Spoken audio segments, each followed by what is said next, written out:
अरे कांग्रेस के जितने भी लोग हैं सुनिए इस बात को, दिग्विजय सिंह कान खोलकर सुन, गद्दार नामर्द, इस बात को सुन कि अब तक तो तुझे अकल आ जानी चाहिए थी कि अगर हिंदुस्तान में रहना है तो वंदे मातरम जय श्री राम कहना है, लेकिन उसके बाद भी इन लोगों की वही एक घिसी पिटी विचारधारा, उसी के तहत ये लोग चलते चले आ रहे हैं।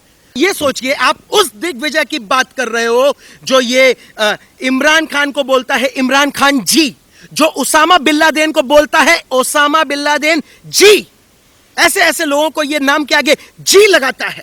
ये इतना गया गुजरा बेगैरत इंसान है। अरे इसको दिग्विजय सिंह चुल्लू भर पानी में डूब मर जा तू।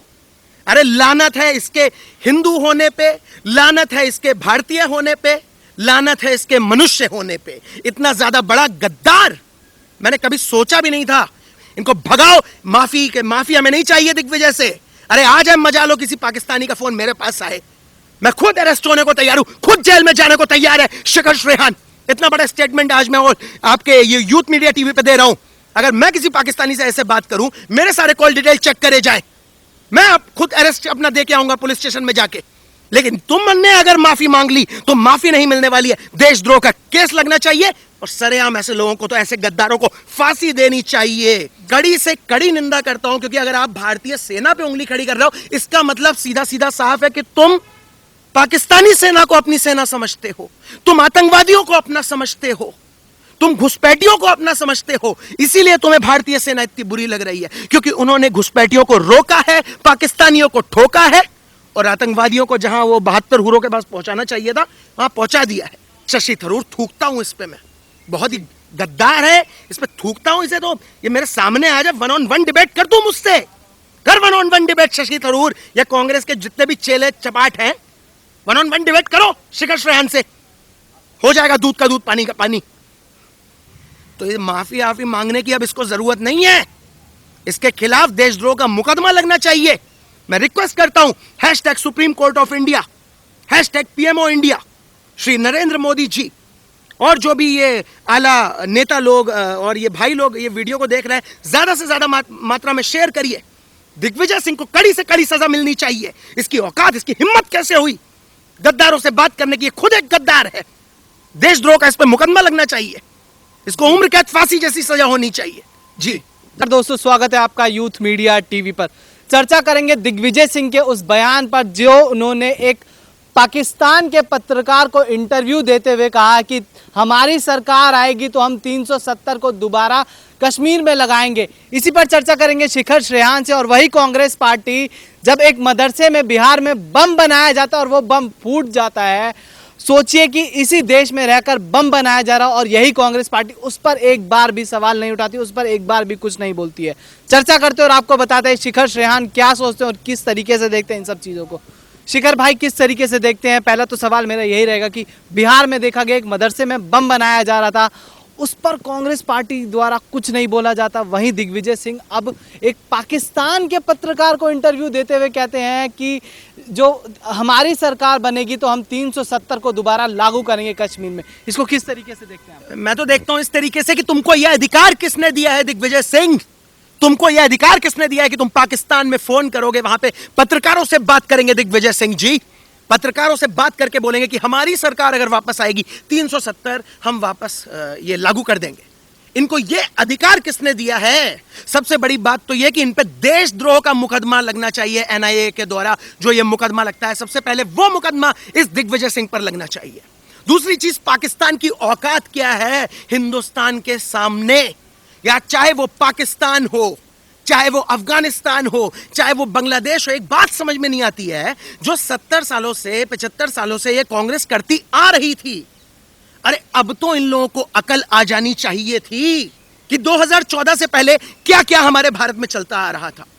हिंदुत्व की कोई बात करना पसंद नहीं करता था, राम मंदिर पे सबकी चुप्पी थी, बीजेपी ने हमेशा से स्टैंड लिया था और बीजेपी आज उन चीजों को साबित कर रही है। लेकिन धीरे धीरे करके जब हिंदुत्व के फेवर में चीजें होने लगी जो कि होनी चाहिए थी, जैसे 370, सीएए, एनआरसी, राम मंदिर, तो ये सारी चीजें होने लगी। उसके बाद में ये ऐसी मिर्ची लगी है कांग्रेस के ये पीछे से ऐसी मिर्ची लगी है कि उस मिर्ची को ये कांग्रेस पार्टी अब बर्दाश्त नहीं कर पा रही है। और क्यों ना होती ये चीजें, क्यों ना लागू होता CAA-NRC, क्यों ना बनता राम मंदिर?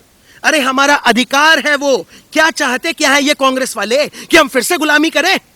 है 1947 से पहले अंग्रेजों की गुलामी करी, उससे पहले हमने मुगलों की गुलामी करी, लेकिन ये मोदी का हिंदुस्तान है, ये नया हिंदुस्तान है, ये नया भारत है। यहां पे गुलामी करते नहीं है, गुलामी करवाया करते हैं, वो भी तुम्हारे जैसे गद्दारों से। क्योंकि अब इतना ध्यान रख ले, ये कांग्रेस पार्टी, ये समाजवादी वामपंथी हो गए, कम्युनिस्ट हो गए, जो भी ये दो कौड़ी के घटिया लोग हैं, राजदीप सरदेसाई हो गया, रवीश कुमार हो गया, सब सुन लो कान खोल के कि अब ये वो समय नहीं है जहां पे आप जो चाहोगे, जो सोचोगे, जो समझोगे वो होगा। अब जिंदगी भर रोना है तुम लोगों को, अपने रोने की तैयारी कर लो, क्योंकि यहां पे मोदी जी, योगी जी और अमित शाह जी का शासन है। जी सर, एक चीज़ और देखिएगा कि पाकिस्तान लगातार अपने देश पर हमला करता रहता है और यहाँ बैठे कांग्रेस पार्टी के कुछ नेता उसी पाकिस्तान की तारीफ करते हैं, उसके फेवर में कुछ चीज़ें बोलते हैं, तो इसको किस तरीके से देखते हैं आप? ये क्यों नहीं बोलेंगे? ये तो बोलेंगे, पक्का बोलेंगे, 110% बोलेंगे। जब नहीं बोलना होगा तब भी बोलेंगे। अरे आप इनका जरा मतलब हिस्ट्री चेक करिए, आप इनका पहले का रिकॉर्ड चेक करिए। राजीव गांधी को देखिए, आप यहाँ पे महात्मा गांधी जी को देखिए, जवाहरलाल नेहरू को देखिए।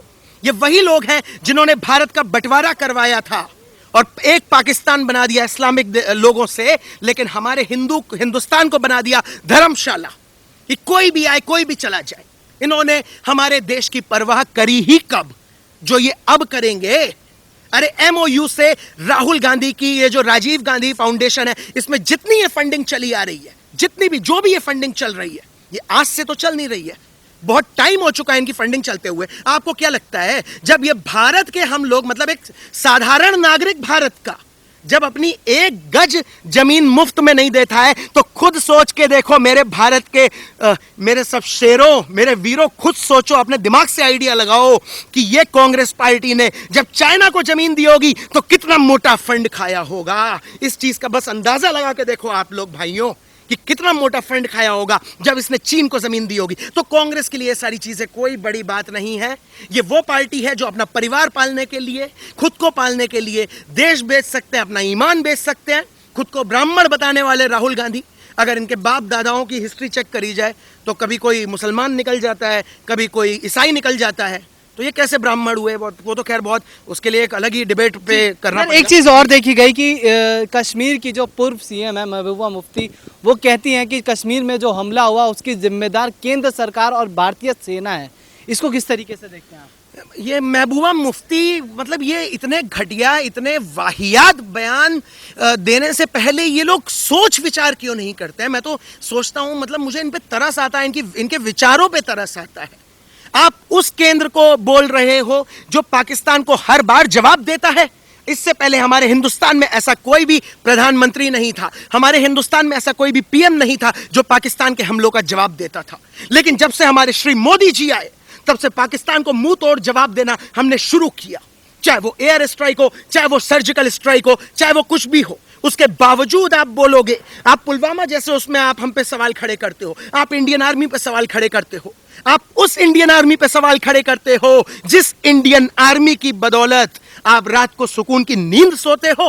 अरे शर्म आनी चाहिए तुमको। ये तो मैं इन लोगों की तो मैं कड़ी से कड़ी निंदा करता हूं। महबूबा मुफ्ती हो गई और ये जितने भी हैं, ये फारूक अब्दुल्ला हो गए जी। सर, कांग्रेस के नेता मणिशंकर अय्यर और शशि थरूर, मणिशंकर अय्यर पाकिस्तान में जाके पाकिस्तान की से अपील करते हैं कि मोदी को हटाने में हमारी मदद करे, और वहीं शशि थरूर हिंदू तालिबान का नाम देते हैं, एक जड़ने की कोशिश करते हैं। इसको किस तरीके से देखते हैं आप? 26/11 जैसे हमले जब हुए थे तो कसाब को और ये जो दूसरा था अजमल, जो भी था, इसको पकड़ लिया गया था। वो तो कहिए समय रहते तुकाराम, वो जो सिपाही थे, उनकी वजह से पकड़ लिया गया था। मैं उनको सादर नमन करता हूं, उनको प्रणाम करता हूं, उनकी वजह से पकड़ लिया गया था। वरना ये वही कांग्रेस पार्टी है जो 26/11 को भी एक हिंदू आतंकवाद जैसा एक नया शब्द निकाल दिया है इस घटिया नपुंसक पार्टी ने। हिंदू आतंकवाद जैसा, RSS आतंकवाद जैसा एक शब्द निकाल दिया है। तो ये वही ये करार दे देते और इसी को मतलब उस मैटर को ये इंटरनल मैटर बना के क्लोज कर देते। ये तो वो कांग्रेस पार्टी है। अरे शशि थरूर की क्या बात करोगे आप लोग? फेसबुक खोल के देखिए, यूट्यूब खोल के देखिए, इंस्टाग्राम खोल के देखिए, कितना लाइनबाज इंसान है शशि थरूर। कितना मतलब ये पार्टीज में जाता है, लड़कियों के साथ में फोटो वोटो खिंचाता है। इसको देख के कहीं से कहीं तक नहीं लगता है कि ये भारत का नेता है, बल्कि ऐसी फीलिंग आती है किसी अय्याश किस्म का कोई व्यक्ति है जो अपनी मस्ती कर रहा है, पूरे मजे लूट रहा है। और मजे कहां से लूट रहा है? हमारे और आपके ये जो हम लोगों ने टैक्स के पैसे भरे थे, उससे ये मजे ले रहा है शशि थरूर। जो भारत की जमीन चाइना को बेची गई, उससे मजे ले रहा है शशि थरूर। जो पाकिस्तान का जब बंटवारा हुआ, भारत और पाकिस्तान अलग हुआ, जो वहां से फंडिंग हुई थी, उससे मजे ले रहा है ये शशि थरूर। मणिशंकर अय्यर हैं जो वहां जाकर मोदी को हटाने की पाकिस्तान से अपील करते हैं, उस पर क्या कहना चाहेंगे? पाकिस्तान से ये अपील कर रहे हैं, देखिए इससे ये सारी चीजें साफ हो रही हैं कि आप CAA NRC का विरोध क्यों करते थे, आप घुसपैठियों से आपको इतनी दिक्कत क्यों होती थी, रोहिंग्या मुसलमान मतलब देश से बाहर ना जाएं इसलिए इतनी दिक्कत आपको क्यों रहती थी? क्योंकि आपने रोहिंग्या मुसलमानों को, घुसपैठियों को आपने हमेशा अपना समझा। कांग्रेस पार्टी ने कांग्रेस पार्टी ने हमेशा से आतंकवादियों को अपना समझा है, हमेशा से कभी उनकी निंदा करते हुए ये नजर नहीं है। कांग्रेस ने हमेशा पाकिस्तानी आर्मी को, पाकिस्तानी लीडर्स को, नवजोत सिंह सिद्धू भी पाकिस्तान के ही लीडर हैं जो बाजवा जैसे गद्दार के साथ में बिरयानी खाकर आए, वहीं पाकिस्तान में रह कर आए। तो इन लोगों की विचारधारा तो आप ऐसे ही समझ सकते हो। अब जैसे मैं यहाँ पे खड़ा हुआ हूँ, मैं मान लो बीजेपी में हूँ, और अगर मेरी ही पार्टी में कोई ऐसा इंसान होगा जो मतलब पाकिस्तान में जाके ये सब उल्टी सीधी हरकतें करे, जो इंडिया के लिए गलत गलत डील करे, गद्दारी करे, तो उसको मैं पार्टी से बाहर फेंक दूंगा। आज तक नवजोत सिंह सिद्धू उसी पार्टी में है, तो आप खुद इस चीज से अंदाजा लगा लीजिए कि इनकी विचारधारा क्या है, इन लोगों का सोचने का तरीका क्या है। राम मंदिर का विरोध ये लोग क्यों करते हैं? क्योंकि इनके दिमाग में इंडिया नहीं चलता है, इनके दिमाग में चलते हैं 57 इस्लामिक देश। सॉरी 57 नहीं, I want to correct myself, 56, क्योंकि फिलिस्तीन तुम्हारा ले गया इजराइल। फिलिस्तीन के उसमें भरम में मत रहना, वो इजराइल ले गया। जी तो सर, आखिरी सवाल मेरा ये रहेगा आपसे कि क्या ये सब चीजें जो बयान निकल कर आते हैं दिग्विजय सिंह और इन सब नेताओं की, क्या ये कांग्रेस, सोनिया गांधी और राहुल गांधी के इशारे पर ये सब चीजें हो रही है? क्योंकि अधीर रंजन चौधरी जब 370 का मामला राज्यसभा और लोकसभा में चल रहा था, तब वहां से कहते हैं कि UN का मसला है और इसमें भारत को कोई अधिकार नहीं है। उस पर भी कांग्रेस पार्टी के जो मुखिया हैं वो चुप रहे थे उस वक्त। जी, ये अधीर रंजन चौधरी ने बोला था कि ये UN का मामला है, भारत का अधिकार नहीं है। मैं आप लोगों को बताना चाहूंगा कि कांग्रेस पार्टी विपक्ष है, और कांग्रेस पार्टी विपक्ष के साथ साथ इस भारत की बहुत बड़ी बदकिस्मती है, इस भारत का बहुत बड़ा दुर्भाग्य है ये कांग्रेस पार्टी। ये कांग्रेस पार्टी किसान आंदोलन में भी राकेश टिकैत को बढ़ावा देती है। वहां पे किसान आंदोलन में मियां खलीफा जैसे मतलब जो पॉर्न स्टार लोग हैं, वो लोग समर्थन देते हैं किसानों को। आप लोग समझिए जरा, इस इंटरनेशनल पॉलिटिक्स को समझिए कि वहां पे मियां खलीफा हो गई, रिहाना हो गई, ऐसे ऐसे लोग समर्थन देते हैं कांग्रेस पार्टी की, आवाज में आवाज मिलाते हैं कि मोदी जो है उनसे खतरा है देश को। न्यूयॉर्क टाइम्स जो कि एक मैगजीन है, न्यूयॉर्क में अमेरिका में चलती है, वहां पे ये छापा जाता है कि 2019 के बाद से भारत में राष्ट्रवाद पॉलिटिक्स बढ़ गई है। आप लोग खुद सोचिए, जब फ्री फंड में हमारा पड़ोसी हमको नहीं पूछता है, तो क्या ये फ्री फंड में न्यूयॉर्क से मियां खलीफा हो गई, रिहाना हो गई, इतने इंटरनेशनल लोग ही, ये लोग क्या फ्री फंड में सारे काम करेंगे?